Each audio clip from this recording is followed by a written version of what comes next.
Hi everyone, my name is Jules, and I'm here today to present to you a really good website for history passionate. I've been studying social sciences for 2.5 years now, and I'm really passionate about history, and I want to pursue in this field of study in university. So I'm here today to present you a website and to give you pieces of advice when you face a challenge you're surely gonna face, and I'm surely gonna face it too. The challenge is sometimes you know a lot about one history period or two and you're really passionate about those two, but you cannot cover every subject and every history period because there's too much, the history is too vast, and you're not gonna know everything about everything. So what you can do is find a good website that gives you plenty of information of plenty of history period and history character and people that you don't know about. And sometimes you'll have to do a class about those period.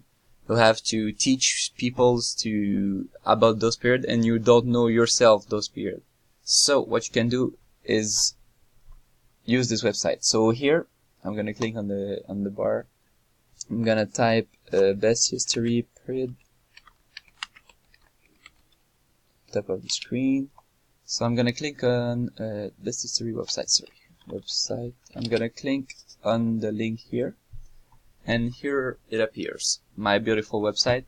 This website is really good because it gives you plenty of information about, you see here, period of history and events like the world wars that are really important and main events. So it gives you plenty of information on plenty of those things. So for example, if I have to do a class about the native history of the Americans, and I don't know about those, so I have to search for those here. Native American history.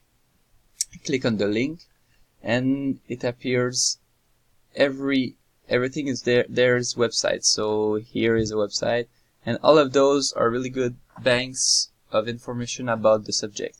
For example, if I click here, it's not a big website, but there's plenty of it, so you can just choose and look every one of them. So this one is a bank of every nation that were in the US and a bit of information about every one of them. So if I have to do a class about their history, and I have to know who they are, so I have to name them and I have to do a little bit about every one of them. So this is the perfect websites there because there's everyone and I can learn about everyone. So yeah, this is a really good bank for history, and surely you're gonna face this challenge because you cannot cover every piece of history. So I think it's the perfect website for this kind of problem. So thanks to have listened to me.